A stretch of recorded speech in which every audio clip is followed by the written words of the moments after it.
열방은혜교회의 6월 19일 성경을 봉독하겠습니다.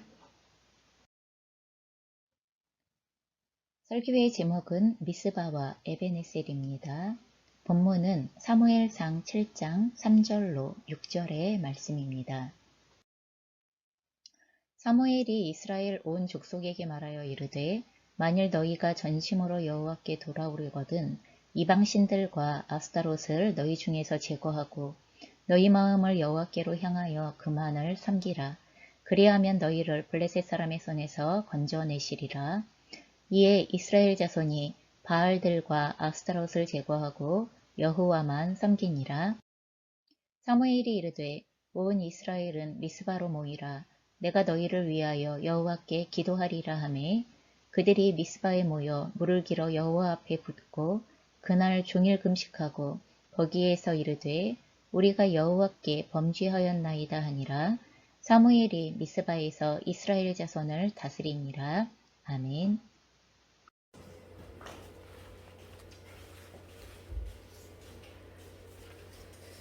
저희가 그리스도인으로서 이 땅을 살아가면서 우리가 살아가는 삶의 순간순간에서 내가 하나님께 예배도 하고 그리고 또 내가 하나님께 기도도 하는 것 같은데 내 삶에 생각하지도 못한 일들이 벌어지거나 아니면 예측하지 못했던 상황들을 대면하게 되어져서 정말 왜 이런 상황들이 벌어지지? 이러한 그 마음이 드는 그러한 그 상황들을 맞이하게 되어질 때가 있습니다. 그래서 이것에 대하여서 나는 어떻게 해야 하는 것인가 하는 것에 대하여서 좀 혼란스럽고 두렵기도 하고 마음이 좀 힘들어지기도 하고 하는 이런 상황들을 저희가 경험하게 되었습니다. 오늘 우리가 함께 보게 되어지는 부분은요, 이스라엘 가운데에 임하게 되어진 이와 같은 상황들, 이스라엘 백성들 가운데에 벌어지게 되어진 전반의 상황들에 대하여서 저희가 좀 함께 나누면서 우리의 인생 가운데에서 대면하게 되어지는 상황들이 왜 제가 앞에서 말씀드렸던 내용들의 상황이 왜 벌어지게 되어지는가라는 것들에 대해서 함께 좀 말씀을 나누었으면 좋겠습니다. 오늘 우리가 사무엘상 7장의 말씀을 보게 되었는데 이 말씀은 사무엘상 4장으로부터 시작이 되어집니다. 그래서 사무엘상 4장에 어떤 일이 일어나게 되어지냐면요, 이스라엘 주변에서 계속하여서 이스라엘을 침략하는 주변 이방 민족들이 있었습니다. 그 이방 민족들 가운데에서 블레셋이라는 이방 민족이 계속하여 이스라엘을 지독하게 괴롭히는 이런 상황이 벌어지자 블레셋과 전투를 벌이게 되어져요. 그래서 아벡이라는 곳에서 전투를 벌이게 되어지는데 그때 이스라엘 백성들이 4,000명이나 죽게 되어지는 패전을 경험하게 되어집니다. 그때 이스라엘 백성들은 그 전쟁에서 지고 나니까 패전을 겪고 나니까 어떤 생각이 드냐 하면 이 전쟁을 왜 졌을까 고민하다가 하나님의 언약궤를 들고 나오지 않아서 우리가 졌나 보다 이런 생각을 하게 되어집니다. 그래서 그 당시 실로라는 곳에 성막이 있고 거기서 하나님을 예배하는 데 사용되어졌었던 그 성막 안에 있었던 하나님의 언약궤를 제사장들이 전쟁터로 가지고 들어오게 되어져서 이제 하나님의 언약궤가 우리 가운데 들어오게 되어지니까 이제 우리가 이겼어 라고 이러한 승리에 찬 마음을 가지고서 기대를 하게 하면서 전쟁을 치르게 되어져요. 그런데 이 전쟁에서 어떤 상황이 벌어지냐 하면 3만 명이 이스라엘 백성들의 3만 명이 죽고 그리고 하나님의 언약궤를 블레셋에게 완전하게 빼앗기게 되어지는 대패 중에서도 이런 대패가 없을 정도로 완전하게 블레셋의 속국이 되어지다시피 하는 이러한 상황이 벌어지게 되어집니다. 그럼 여기서 우리가 한번 살펴봤으면 좋겠는 것은 이게 하나님의 언약궤예요. 하나님의 성막의 지성소 가운데에 안치되어져 있는 하나님의 임재하심과 하나님의 임재의 상징을 가르치는 게 이 하나님의 언약궤예요. 이 하나님의 언약궤는 하나님께서 하나님의 거룩한 백성들과 함께 하신다는 증표로 사용되어지는 그러한 도구입니다. 성물이죠. 그래서 함부로 이 언약궤를 움직이거나 이동하거나 그럴 수 없고 설사 이동하려고 할 때에 제사장들이 이렇게 어깨에 메고서 이동하게끔 규정이 되어져 있는 이러한 성물입니다. 그런데 아까 제가 얘기했어요. 하나님의 성물인 언약궤는 그 이전에 이스라엘 백성들의 역사 속에서도요, 전쟁에 몇 번 앞서서 그 전쟁터에서 승리를 이끌었던 경험이 있습니다. 하나님께서 언약궤를 가지고 나아가서 전쟁하라 라고 말씀하셨을 때에는 그 언약궤를 가지고 나아가서 전쟁했을 때 이겼습니다. 그럼 우리가 알고 있는 것처럼 처음에 가나안 땅에 들어갔을 때 여리고성을 돌 때, 그럼 그래서 언약궤를 앞세워서 여리고성을 돌게 되어지는 이런 일들이 있죠. 그래서 그 뒤에도 몇 번 이 언약궤를 앞세워서 전쟁에서 이겼던 경험이 있는데, 실제로 지금 이 아벡에서 벌어졌었던 전투에서는 하나님이 이 언약궤를 가지고 와서 너희가 전쟁을 하면 이길 거야, 이런 얘기를 한 적은 없지만, 제사장들과 그리고 또한 하나님의 지도자들이 이렇게 하면 이길 수 있을 거야 라는 마음을 가지고 이 언약궤를 가지고 들고 오게 되어진 거죠. 그런데 중요한 건 무엇이냐 하면, 이스라엘 백성들은 하나님의 언약궤만 가져오면 하나님이 함께 하시는 것이라는 착각을 가지고 있었어요. 그래서 실제로 하나님께서 이 언약궤가 하나님의 백성 가운데 있다 하더라도, 그럼 하나님은 거룩한 백성 가운데 함께 하십니다. 하나님은 하나님과 연합하기를 원하는 백성, 하나님 앞에 거룩함으로 하나님을 사모하고 그리고 섬기는 백성들 가운데 함께 거하시는 분이십니다. 이스라엘 가운데 죄가, 그리고 또 이스라엘 가운데 하나님을 대적하는 것들이, 그리고 하나님의 이름을 미워하고 그리고 하나님에 대하여서 성실하는 것들을 가지고 있으면 실제로 하나님께서 함께 하실 수 없는 상황이 발생이 되어집니다. 그래서 이스라엘 백성들이 하나님의 뜻도 알지 못한 채 하나님의 일하심에 대하여서 무지한 상태 가운데에서 이 언약궤를 들고 나오는 상황이 벌어지는 거죠. 여러분 혹시 영화에서 이런 장면 보신 적 있으세요? 영화에 보면은요, 드라큘라가 나오는 영화, 아니면 귀신이 나오는 영화, 마귀가 나오는 영화, 좀 이런 영화들이 가끔씩 있어요. 이런 영화에 보면 그 마귀를 물리치기 위해서, 그리고 그 귀신을 물리치기 위해서 어떤 장면이 나오냐 하면 주기도문을 주문처럼 열심히 외우는 장면이 나옵니다.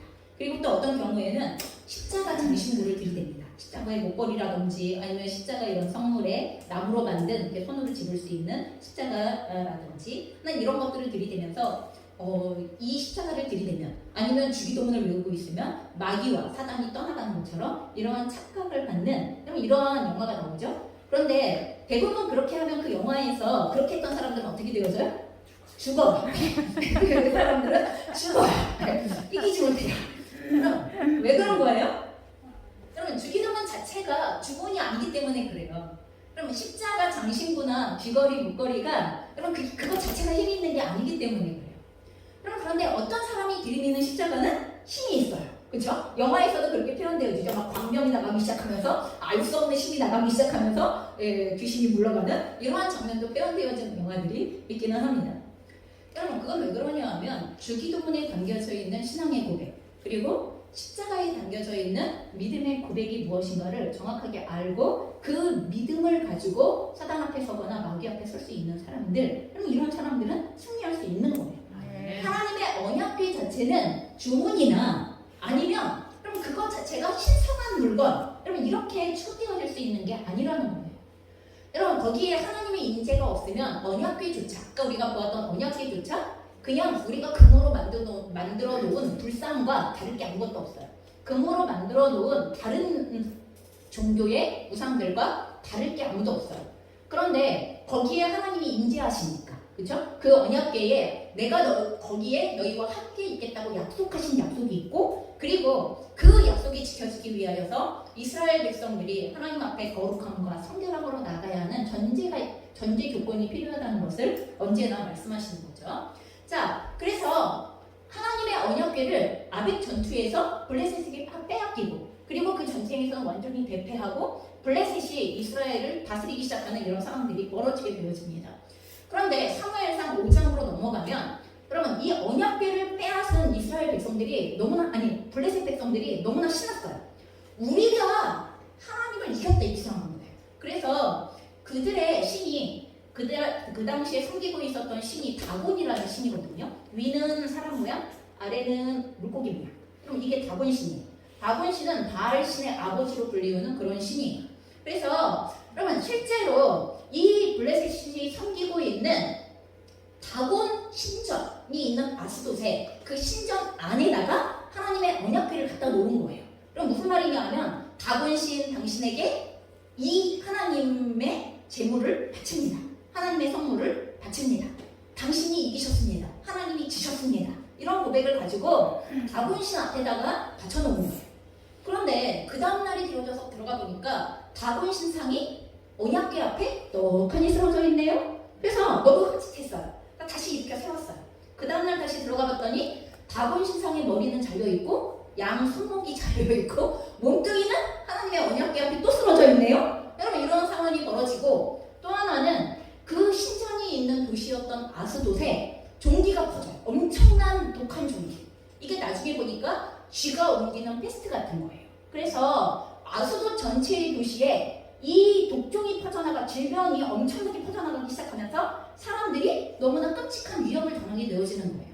그래서 이 일이 진짜 하나님의 언약궤 때문일까 싶은 생각이 들어서 그 언약궤를 아스돗에 있던 언약궤를 가드라는 도시에 갖다 옮겨놨어요. 그랬더니 그날로부터 가드에 독종이 퍼져나가기 시작해요. 그래서 혹시나 싶은 마음에 다시 한번 에글론이라는 도시에 이 하나님의 언약궤를 또 옮겨놨어요. 그랬더니 그날로부터 에글론에 독종이 퍼져나가면서 거기서 사람이 죽어가기 시작해요. 사망이 덮치기 시작해요. 사망이 그 에글론에 있는 지역 주민들을 덮치기 시작하고 그리고 독종이 무진장 퍼져나가기 시작하고 이렇게 되어지니까 아 이게 언약궤 때문이구나. 하나님이 능력이 없어서 진 것이 아니구나 라는 것에 대하여서 블레셋 사람들이 인식을 하게 되었습니다. 그리고 나서 사무엘상 6장으로 넘어오게 되어지면 어떤 일이 벌어지냐 하면 이 블레셋 제사장들과 그리고 주술사들이 모여서 의논해요. 이제 어떻게 할 것인가. 7개월 동안 아스돗, 가드, 에글론 계속 이렇게 블레셋 땅님을 옮겨다니면서 하나님의 언약궤가 7개월 동안 블레셋 지경에 있었는데 이 7개월 동안 온 나라가 숫대밭이 가기 시작하는 거죠. 그래서 어떻게 할까 고민하다가 하나님의 언약궤를 다시 이스라엘로 돌려보내야 되겠다. 그럼 그들은 어떤 생각을 하는 거냐 하면 이걸 돌려보내면 그 하나님의 언약궤가 이스라엘로 돌아감과 동시에 독종도 이스라엘로 옮겨갈 거다 이렇게 생각하는 거죠. 독종이 이스라엘에 퍼지게 되어질 거다 이렇게 생각하는 거예요. 그래서 고민하여서 금으로 독종의 형상의 예물을 만들고 그 다음에 쥐의 형상의 예물을 만들어요.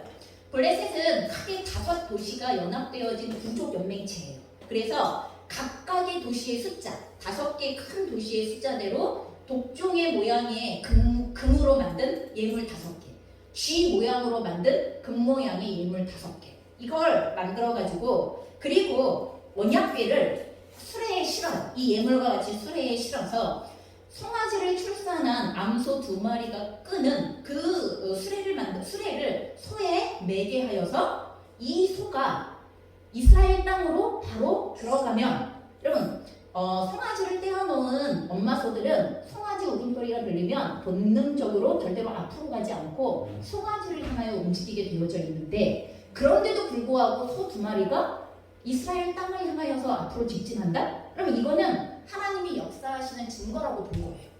블레셋 사람들이. 그래서 실제로 수레에 하나님의 언약궤와 그리고 예물을 만든 것들을 담아서 암소 2마리에 끌게 하여서 보내게 되어집니다. 그리고 이 소들이 곧바로 이스라엘 땅 베스메스까지 수레를 메고 가서 멈추게 되어져요. 그러자 하나님의 언약궤가 돌아온 것을 본 베스메스 이스라엘 사람들이 여호와의 궤를 보고 기뻐하여서 그 자리에서 수레를 쪼개서 불사르고 그리고 그 송아지를 제물로 삼아서 하나님께 제사를 드리는 일들이 벌어지게 되어집니다. 그런데 그 베스메스 사람들이 신령한 언약궤가 너무 궁금했던 거예요. 호기심이 막 가득해. 그 안에 들었던 게 하나님의 율법판이라는데 그리고 아론의 쌍난 지팡이라는데 만나라는데 궁금한 거예요. 그 안을 들여다보고 싶은 거예요. 그런데 하나님의 율법에는 그거 들여다보면 안 돼요. 절대로 언약궤에 손대면 안 돼요. 일반인들이 손대면 안 되고 그 하나님의 언약궤는 성물로서 거룩하게 하나님을 대하는 것처럼 대해야 하는데 베스메스 사람들이 호기심에 그렇게 해버린 거예요. 그래서 하나님께서 그 율법을 어긴 그 자리에서 이스라엘 사람들 70명이 죽게 되어진 상황이 벌어져요. 이 상황을 경험하게 되어지자 이스라엘 사람들은 이 하나님의 언약궤를 대변하고 있는 하나님 자체를 두려워하기 시작해요. 무서워하기 시작해요. 그래서 하나님이 누구이신가에 대하여 올바로 알지 못한 상태에서 어떻게 하냐 하면 오늘 우리가 읽은 본문 앞에 보면 사무엘상 7장 1절과 2절에 이렇게 기록이 되어져 있습니다. 그래서 기럇 여아림 사람들은 여호와의 궤를 가지고 가서 산 언덕에 사는 아비나답의 집에 두고 그의 아들 엘리아살에게 그 궤를 맡겨 지키도록 하였다. 여호와의 궤가 기랏 여아림에 들어간 지 20년이 되었고 그동안에 모든 이스라엘 사람들은 슬퍼하며 여호와를 찾았다. 이렇게 기록되어져 있어요. 그럼 무슨 말이냐면 베세메스 사람들이 거기서 70명이 죽었잖아요. 그러니까 너무 두려우니까 이 괴를 어떻게 해야 되지? 어떻게 해야 되지? 하다가 하나님 앞에서 경건하게 살고 있는 사람이 있다고 하는 기럇 여아림에 있는 아비나답이라고 하는 가문에 사람을 보내서 이 언약궤를 가지고 가십시오. 이렇게 되어진 거예요. 그래서 이 베세메스 사람들은 하나님이 두려우니까 하나님의 언약궤를 치워버리고 싶은 거예요. 여러분, 하나님의 언약궤를 올바르게 섬기면서 복을 누리고 싶은 게 아니라 하나님이 두려우니까 치워버리고 싶은 마음이 더 강했던 거예요. 그래서 하나님의 언약궤는 하나님 스스로의 능력과 그리고 영광을 보이심을 통하여서 블레셋으로부터 이스라엘로 돌아왔지만 여러분, 이스라엘은 하나님의 언약궤를 빼앗겼을 때도 왜 뺏겼는지 몰라. 전쟁에서 지고도 왜 졌는지도 모르고 전쟁에서 하나님의 언약궤를 빼앗겼을 때에도 왜 이런 일이 일어났는가에 대하여서 제대로 이해하지 못했어요. 반대로 하나님께서 하나님의 크신 능력으로 다시 블레셋이 스스로 돌려보냈잖아요. 언약궤를 스스로 돌려보내고 하나님의 언약궤가 이스라엘 땅에 다시 돌아왔을 때에도 하나님에 대하여 여전히 무지했어요. 그래서 그거를 덥석 만지고 들여다보고 하는 이런 상황들이 벌어지기 시작하는 거죠. 여러분, 왜 빼앗겼는지도 모른 채 언약궤를 빼앗겼을 뿐만 아니라 하나님께서 언약궤를 빼앗기게 하시면서까지 이스라엘이 알기 원하셨던 하나님의 뜻이 무엇인지, 하나님의 마음이 무엇인가를 들으려고 하지 않았어요.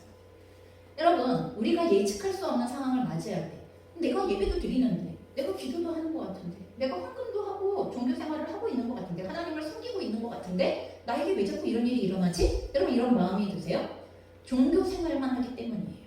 여러분, 종교 생활 안에 있어야 할 하나님을 거룩하게 대면하고 있는 생명력 있는 관계와 교제가 그 안에서 이미 사라진 지 오래되어졌을 뿐만 아니라 하나님을 하나님 되게 대면하는 삶이 없기 때문에, 여러분, 지난 주일에 저희가 하나님을 존중하는 삶이 없는 것에 대하여 이야기했습니다. 그 하나님을 존중하는 삶이 없는 것이 온 이스라엘에 아예 그냥 습관이 돼버린 거예요. 종교 행위는 계속하는데 하나님을 절대 존중하지 않아요. 하나님의 음성을 청종하지 않아요. 하나님께서 기뻐하시는 것이 무엇인가를 알려고조차 하지 않아요. 하나님을 어떻게 대해야 하는가를 몰라요. 여러분, 이런 이스라엘의 상태가 지금 하나님의 언약궤가 돌아왔음에도 불구하고 여전히 이스라엘은 바뀌지 않았다는 것을 알려주고 있는 것입니다. 그러니 언약궤가 돌아왔을 때에도 베세메스 주민들은 거룩하신 하나님을 대하듯이 언약궤를 대하지 않았고 호기심과 금지되어진 행동들로 인하여서 스스로 심판을 자초하여서 70명이나 죽임을 당했습니다. 그 결과 하나님을 무서워하게 되어지죠. 여러분, 하나님께서 우리에게 살 길과 멸망의 길을 정해놓으셨다고 제가 지난주에도 말했어요. 이렇게 하면 살아 라고 알려주시는 길이 있어요. 이렇게 하면 복을 받아 라고 알려주시는 길이 있어요. 여러분, 그 길로 행하여 복을 받아요. 그런데 이렇게 가면 죽어, 이렇게 가면 멸망해, 이렇게 가면 너희는 망해, 이렇게 되면 끝장이야. 여러분, 이렇게 알려주시는 길이 있는데, 그럼 그걸 하지 않으면 되는데 그 길을 굳이 가요. 그리고 그 길을 굳이 가고 나서 결론적으로 하나님이 말씀하신 사망을 만나요. 멸망을 만나요. 그럼 어떻게 생각하는 줄 아세요? 하나님은 무서우신 하나님이신가 보다. 이렇게 생각해요. 여러분, 세상의 모든 창조와 섭리에는 원리가 있어요. 하나님께서 정하여 놓으신 길이 있다는 거예요. 우리가 어떤 길을 선택할 것인가에 따라 그 결론은 정해져 있어요. 복을 얻을 수 있는 길과 그리고 멸망에 이르는 길은 정해져 있다고 하나님이 말씀하시는 거예요. 자, 우리가 하나님을 제대로 알지 못하면 우리는 하나님을 무서워하고 두려워합니다. 하나님이 어떤 분인지 모르기 때문에 무서운 거예요. 두려운 거예요. 여러분, 저희가 무지할 때 얼마나 많은 두려움과 그리고 무서움을 가지고 살아가는 존재인가 여러분께서 생각해 보시면 압니다. 여러분, 영어가 안 들릴 때에는 영어 쓰는 사람 옆에 있으면 두려우시죠? 무서우시죠? 왠지 옆에 있으면 불편하시죠? 근데 영어를 잘 알아들어. 그럼 어떻게 되어져요? 영어 듣기 평가가 기다려지고, 그리고 영어로 말할 수 있는 사람이 옆에 다가오는 걸 기대하게 되어지고, 그럼 그렇게 되어지죠. 이게 안다는 것과 모른다는 것의 차이예요. 알았을 때와 몰랐을 때, 하나님을 알았을 때 우리는 하나님을 대하고 하나님과 함께하는 게 너무 기쁘고 즐겁고 소망이 넘쳐요. 근데 하나님을 모르면 무서워요, 두려워요, 지겨워요, 지루해요, 답답해요. 여러분, 이런 일들이 벌어지기 시작한다는 것입니다. 그래서 하나님의 언약궤를 어떻게 해야 할지 고민하다가 기럇 여아림의 아비나답의 집에 맡기고 방치하게 되었습니다. 무섭고 두려우니까 누군가에게 떠넘기듯이 하고 하나님의 언약궤의 존재를 잊어버리고 이스라엘 백성들은 살아갑니다. 그 기간이 무려 20년이 흐릅니다. 여러분, 그 기간 동안 이스라엘은 계속하여서 블레셋의 침략을 받게 되어져. 그러면서 고통이 심화되어집니다. 오늘 아까 저희가 보았던 2절의 본문에 20년 동안 블레셋에게 고통을 받고 하다가 그제서야 이스라엘 백성들이 어떻게 해요? 그동안 모든 이스라엘 사람은 슬퍼하며 여호와를 찾았다. 애통하고 통곡하며 하나님의 도우심을 구하는 그 도움을 구하는 자리로 나아가게 되어졌다는 이야기를 하고 있는 것입니다. 여러분, 이것은 지금 사무엘상의 이 앞부분은 사사기에서 이어져 오는 내용이에요. 사사시대에 일어났었던 이스라엘과 하나님의 관계를 그대로 보여주고 있는 내용입니다. 여러분, 사사기에서는요, 하나님과 이스라엘 백성 사이에 도식이 있어요. 어떤 도식이 있냐면 하나님께서 복을 주셨지만 그럼에도 불구하고 이스라엘은 하나님 앞에 범죄와 타락을 하게 되어집니다. 하나님을 떠나게 되는 거죠. 그랬을 때 하나님의 심판이 임하게 되어져요. 주로 어떤 방식으로? 이방 민족의 침략으로 인하여서 고통을 받아요. 여러분, 전쟁이 지금 우크라이나에서 일어났는데 전 세계가 난리죠? 글로벌화가 되어져 있는 지금 전 세계가 난리예요. 여러분, 이제 지역에서 벌어지는 전쟁이 지역 전쟁에서만 멈추지 않는 경우가 온 세계를 뒤흔드는 전쟁의 여파가 그럼 지금 우리에게도 영향을 끼치잖아요. 여러분, 블레셋이 침략을 해서 단지 사람만 죽이겠어요? 경제적인 수탈이나 자유의 억압이나 모든 우리 자녀들이 끌려가는 일들이나 그러면 이런 일들이 벌어지게 되어지는 거예요. 그러자 이것이 심해지면 어떤 일이 벌어져요? 이스라엘이 하나님 앞에 부르짖죠. 그리고 회개해요. 그러면 하나님께서 그들의 부르짖음과 회개를 들으시고 하나님이 구원을 시작하세요. 사사를 세우시죠. 하나님의 지도자를 세우셔서 이스라엘을 살리실 길을 여세요. 그래서 이스라엘을 구원해 놓으시잖아요. 그러면 뭐해요? 우리 구원받았다고 좋아하다가 또 하나님을 떠나고 또 하나님 앞에 범죄하는 이 패턴의 사이클들이 계속 돌기 시작하는 게 이게 사사기에 하나님과 이스라엘 백성들의 관계의 도식에 해당되어지는 거예요. 자, 오늘 20년 동안 블레셋의 공격과 침략과 수탈 앞에서 이스라엘 백성들이 너무 힘들었어. 고통스러웠어. 하나님의 언약궤까지 갖고 나간 전쟁에서도 패한 이후로도 계속 이런 상황이 벌어졌어요. 자, 그러자 이스라엘 백성들이 하나님께 울부짖기 시작했어요. 그럼 그게 2절 하반부에 나오는 거예요. 그때 하나님께서 이스라엘의 사사로 준비시켰던 사무엘을 세우시고 말씀하시기 시작하는 거예요. 그게 오늘 우리가 읽었던 3절의 말씀입니다. 사무엘이 이스라엘 온 족속에게 말하여 이르되 만일 너희가 전심으로 여호와께 돌아오려거든 이방 신들과 아스타로스를 너희 중에서 제거하고 너희의 마음을 여호와께로 향하여 그만을 섬기라. 그리하면 너희를 블레셋 사람의 손에서 건져 내시리라. 사무엘이 이스라엘이 살 길을 알려줘요. 여러분, 사무엘은 이스라엘이 지금 겪고 있는 고통의 이유가 무엇인가를 알아요. 외형적으로는 예배를 드리고 외형적으로는 하나님을 찾는 것 같고 외형적으로는 기도도 하고 종교 행위를 하는 것이 그게 핵심이 아니라는 거예요. 그럼 거기에 마땅히 있어야 할 하나님과의 올바른 관계가 문제였다는 거예요. 너희가 하나님을 존중하지도 아니하며 하나님을 기대하지도 아니하고 하나님의 말씀을 귀담아 듣지도 않고 하나님께서 살 길로 말씀하시는 그 살 길에 대하여 따르지도 않는 하나님을 정말 개무시하고 있는, 우리가 요즘 하는 말로 개무시하고 있는 이스라엘의 하나님을 향한 태도에 대하여서 오늘 사무엘이 말하는 거예요. 그래서 이 하나님과의 관계가 회복되어지지 않는다면 이 일을 해결할 수가 없다는 거죠. 여러분, 이 일의 해결을 위하여서 세 가지를 이야기해요. 오늘 사무엘상 7장 3절에 세 가지를 이야기하게 되어지는데, 첫 번째, 전심으로 여호와께 돌아가야 한다 라고 이렇게 이야기합니다. 하나님과 멀어졌던 관계, 하나님을 떠났던 관계, 하나님을 거역했던 관계, 하나님과 나랑 무슨 상관이야? 이렇게 살았던 관계로부터 하나님과 올바른 관계로 돌아와야 하는데, 하나님께 너희의 마음을 전심으로 돌이켜 돌아오기 위하여 필요한 게 뭐예요? 진정한 회개예요. 여러분, 우리가 하나님을 떠나 있을 수밖에 없었던 범죄의 이유, 하나님을 떠나 있어서 살고 있었던 죄의 내용들에 대하여서 돌이켜야 한다는 거예요. 그래서 회개함으로 우리가 전심으로 여호와께 돌아와야 하는 것이 첫 번째 내용이다. 두 번째, 그 회개에 합당한 삶의 변화가 있어야 하는데 이들의 죄의 중심에 뭐가 있어요? 여러분, 우상을 섬기는 것들이 있어요. 여러분, 그 우상은 당시에 가나안 땅, 그리고 이스라엘 백성들이 살고 있는 가나안 땅에서 모든 족속들이 다 섬기고 있는 우상이에요. 그럼 그게 바알과 아스타롯이에요.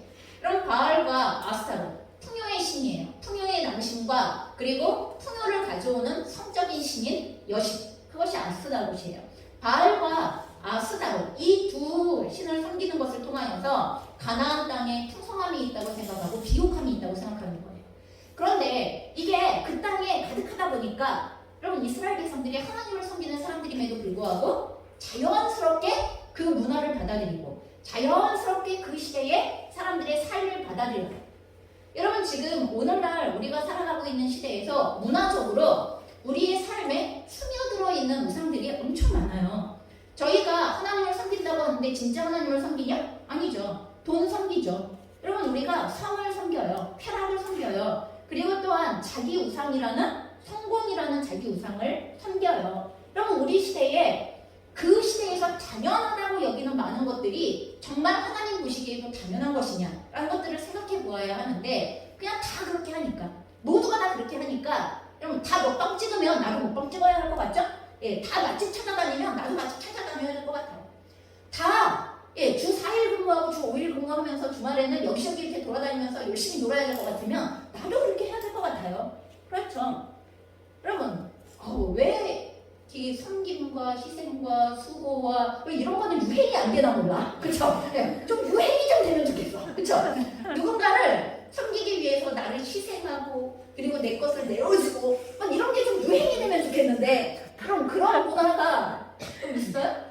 여러분 그게 이미지 메이킹을 위해서는 있어요. 내가 그걸 하면 이렇게 좋아 보일 거야 라는 또 다른 자기 만족과 사람들에 대한 인정과 평가 때문에 하는 거는 있지만 여러분 진정한 기부와 긍휼과 구제와 섬김과 그리고 희생을 통한 돌봄과 여러분 이게 저 왜 그거는 이 시대의 정신이 안 되는지 몰라 하는 생각이 들 정도로 그렇잖아요. 그런 거 절대 안 따라해요. 그건 시간 남고 돈 남고 에너지 남고 내 거 한 거 다 한다고 해도 그래도 남는 게 있으면 하면 좋고 안 하면 안 해도 괜찮은 거고 내가 남한테 피해 주는 거 아닌데요 이렇게 얘기하잖아요. 내가 남한테 피해 주는 거 아닌데요 뭐가 문제예요? 이렇게 얘기해요. 여러분 하나님이 우리에게 피해주지 않는 삶을 사는 것에서 멈추라고 한 적이 한 번도 없어요. 너희는 세상의 소금이고 빛이고 너희들이 모든 세상의 보기의 근원이 되어줄 거고 너희들로 인하여서 섬김을 받을 거면 세상은 너희들로 인하여 세상은 빛을 얻게 되어줄 거고 너희들로 인하여서 세상은 구원을 얻게 되어줄 거고 그럼 이렇게 아무리 얘기를 하셔도 우리의 삶에 그렇지 않는다는 거죠. 그래서 회개에 합당한 삶의 변화로서 우상을 제거하라고 정확하게 얘기하세요. 오늘 사무엘이 요구하는 거죠. 그리고 나서 어떻게 해야 돼요? 그 우상을 제거했기 때문에 결론적으로 하나님만을 섬겨야 한다라고 이렇게 얘기합니다. 여러분 하나님만을 섬겨야 한다는 거 여러분 왜 그래요? 우리의 섬김을 받으실 수 있는 분이 오직 한 분 하나님이시기 때문에 그래요. 다른 많은 우상들이 있는 것 같지만 그 모든 우상들은 인간의 욕망과 인간의 야망을 근거로 하여 만들어낸 신이에요. 인간이 만들어낸 신. 인간이 만들어낸 이 신은 섬기면 섬길수록 우리를 억압해요. 우리를 그 이방 신들, 우상들의 노예가 되게 만들어요. 여러분 성공을 향하여 달려가기 시작하는 게 끝이 있어요? 끝이 없어요. 이 성공 이루고 나면 그 다음 성공, 그 다음 성공, 그 다음 성공을 향해서 또 가야만 될 것 같아요. 여러분 돈이 2억 정도 있으면 될 것 같아요? 아니요. 그럼 2억 갖고 있는 분들이 만족하는 분 거의 본 적이 없어요. 여러분 또 그 다음에 1억이 있어야 될 거고 또 2억이 있어야 될 것 같고 여러분 결코 사람이 만드는 우상은 우리를 자유케 하지 않습니다. 우리를 계속 섬기라고 우리에게 계속 자신을 섬기라고 그 우상을 섬기라고 요구하는 상태가 발생되어지기 시작합니다. 그럼 이스라엘 백성들은 가나안 땅에서 하나님을 안 섬긴 게 아니라 하나님도 섬기고 우상도 섬긴 거예요. 여러분 지금 우리가 살아가고 있는 시대에서 많은 그리스도인들이 하나님을 섬기죠? 하나님만 섬겨요? 아니죠. 예배도 드리지만 마음이 답답하면 종도 보러 가고 또 마음이 답답하면 로또도 사고 또 마음이 답답하면 또 뭐해요? 예, 자기가 의지할 수 있는 뭔가를 계속 의지하는 삶들을 살아가게 되어집니다. 그래서 오늘 하나님께서 원하시는 건 하나님께서 우리에게 말씀하시는 건 나도 섬겨 이게 아니에요. 나만을 섬기는 게 맞아. 왜? 유일한 신이시기 때문에. 너희가 섬겨야 할 유일한 존재가 나이기 때문에 너희가 나만을 섬겨. 하나님만을 섬겨라고 이렇게 말씀하시는 거예요. 여러분, 그래서 우리의 삶 속에 겸하여 섬기고 있는 것들을 치우셔야만 한다는 것입니다. 자, 그래서 이스라엘 백성들이 이 사무엘의 요청을 들었을 때 너무나 그들의 삶이 고통스러웠기 때문에, 그 블레셋으로 인한 침략 가운데에서 너무나 힘들었기 때문에 즉시로 사무엘의 말을 따르는 일들이 벌어지게 되어집니다. 그래서 4절부터 6절에 보면 이에 이스라엘 자손들이 바알들과 아스다롯을 제거하고 여호와만 섬기니라. 즉각적으로 이 일들을 시작하게 되었습니다. 사무엘이 이르되 온 이스라엘은 미스바로 모이라. 내가 너희를 위하여 여호와께 기도하리라 하며, 여러분, 온 이스라엘을 미스바라는 한 지역으로 불러 모으게 되어집니다. 그리고 그들이 미스바에 모여 물을 길어 여호와 앞에 붓고 그날 종일 금식하고 거기에서 이르되 우리가 여호와께 범죄하였나이다 하니라. 여러분, 물을 부어 자신들의 죄를 씻는 것을 이야기하는 거예요. 자신들이 하나님 앞에 지금까지 범하였던 그 모든 죄를 씻고, 실제로 미스바에 모여 물을 길어서 자신들의 죄를 씻는 행위를 하면서 금식하면서, 그리고 하나님 앞에 회개하는 모습들이 벌어지게 되어집니다. 그리고 여기에서 사무엘이 이스라엘을 다스리기 시작합니다. 여러분, 사무엘의 명령에 따라 미스바라는 곳에서 이스라엘의 큰 부흥 운동이 일어나게 되어져요. 여러분, 부흥이라는 거 하는 것은 역사적으로 자주 일어나지는 않습니다. 하지만 일단 부흥이 일어나게 되어지면 개인이나 그리고 사회적으로 여러 변화들이 나타나게 되어집니다.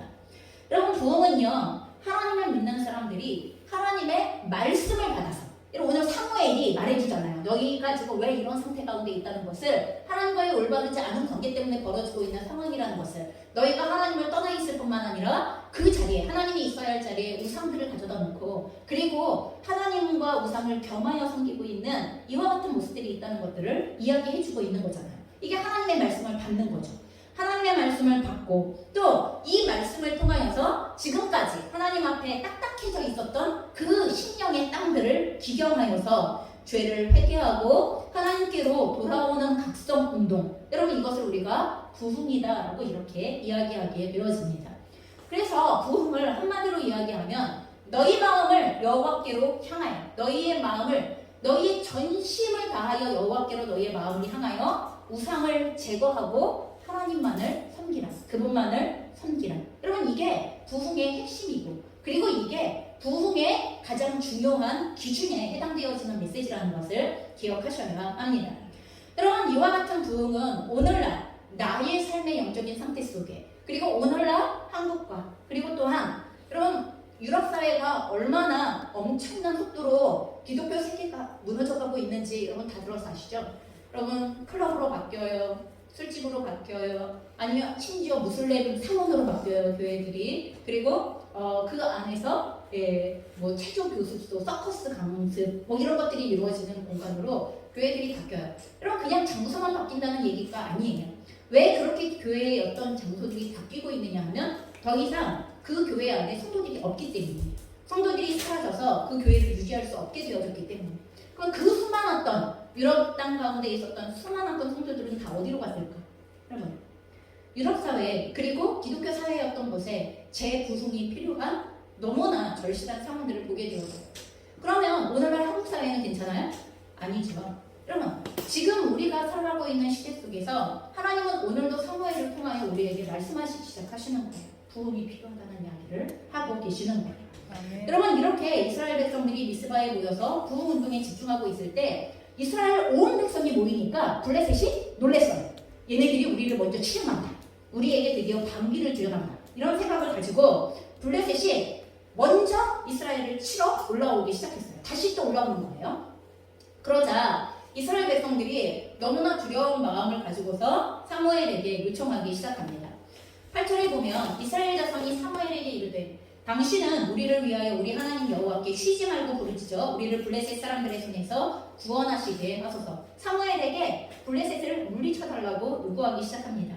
사무엘이 젖 먹는 어린 양 하나를 가져다가 온전한 번제를 여호와께 드리고 이스라엘을 위하여 여호와께 부르짖음에 여호와께서 응답하셨더라.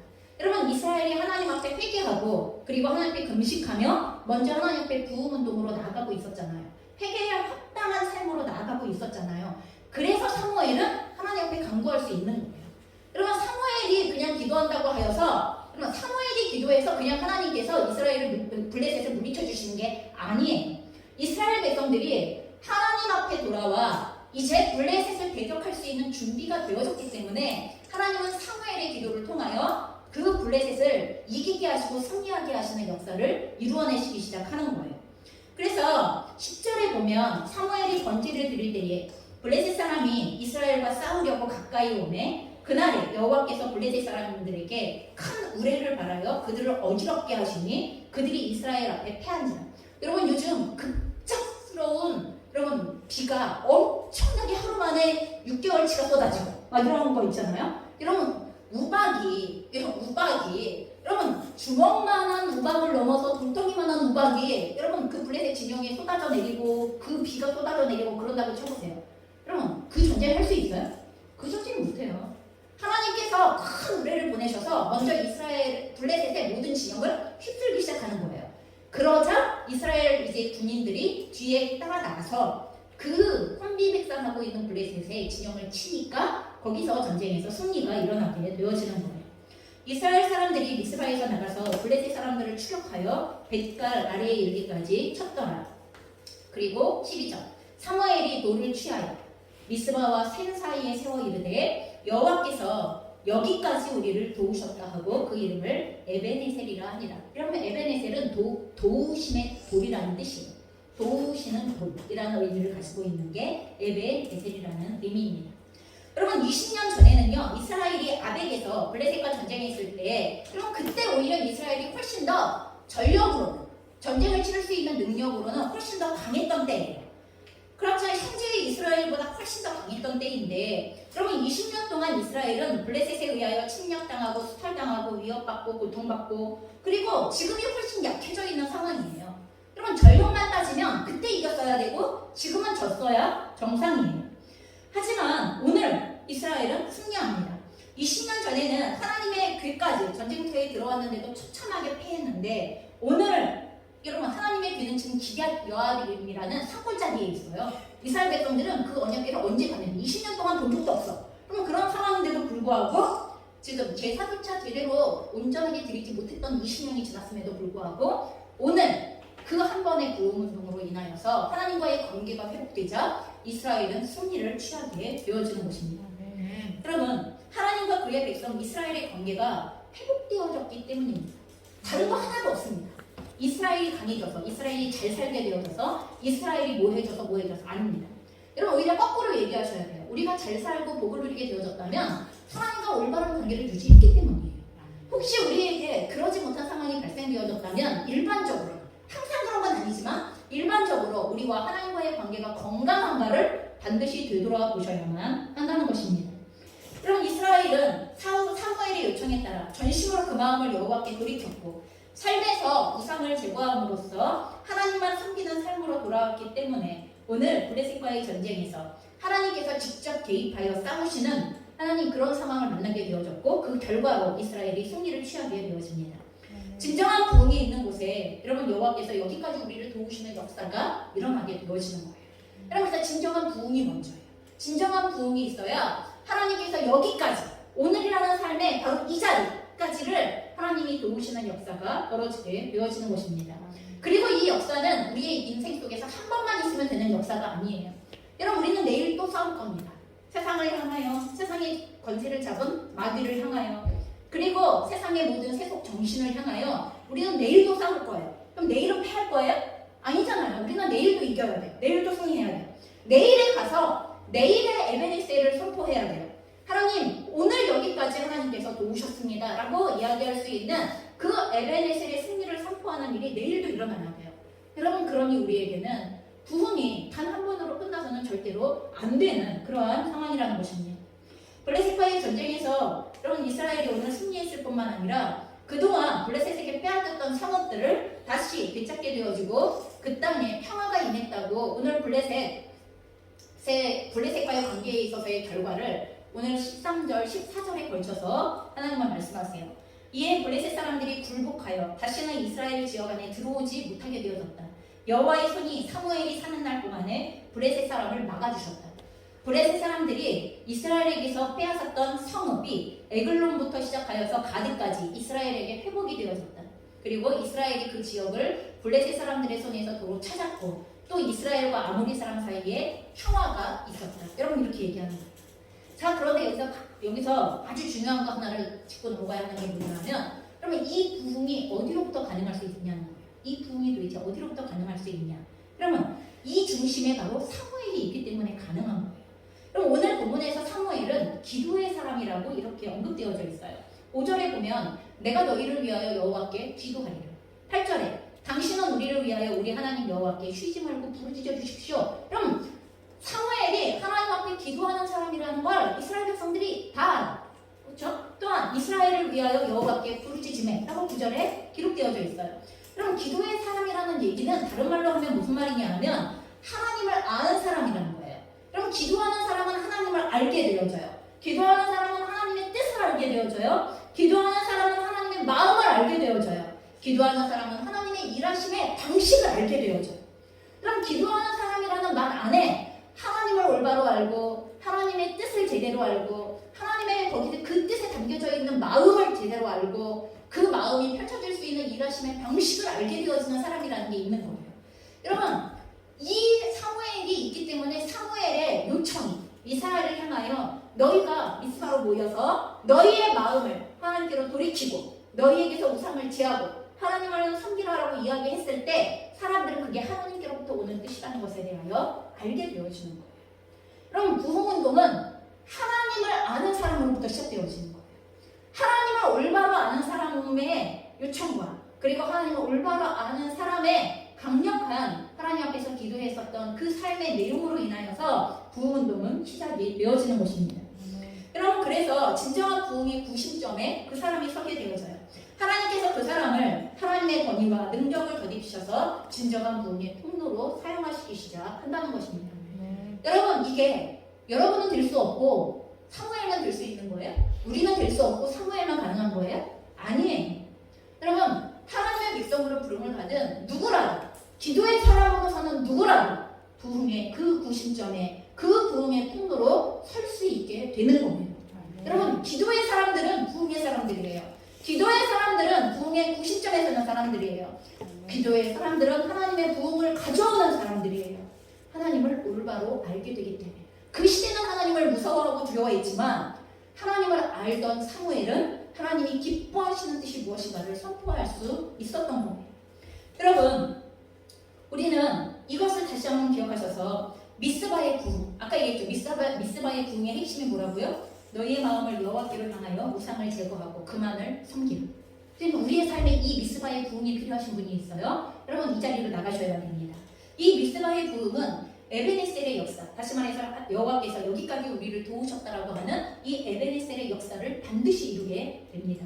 여러분 앞에 미스바의 부흥이 없이 에베네셀의 역사만 아니면 미스바의 부흥은 있었는데 에베네셀의 역사를 경험하지 못했어요? 뭔가 잘못된 거예요. 뭔가 그 하나님의 원리가 하나님의 일하심의 방식에 뭔가 막힌 담이 그 사이에 끼어들었다는 이야기를 하고 있는 거예요.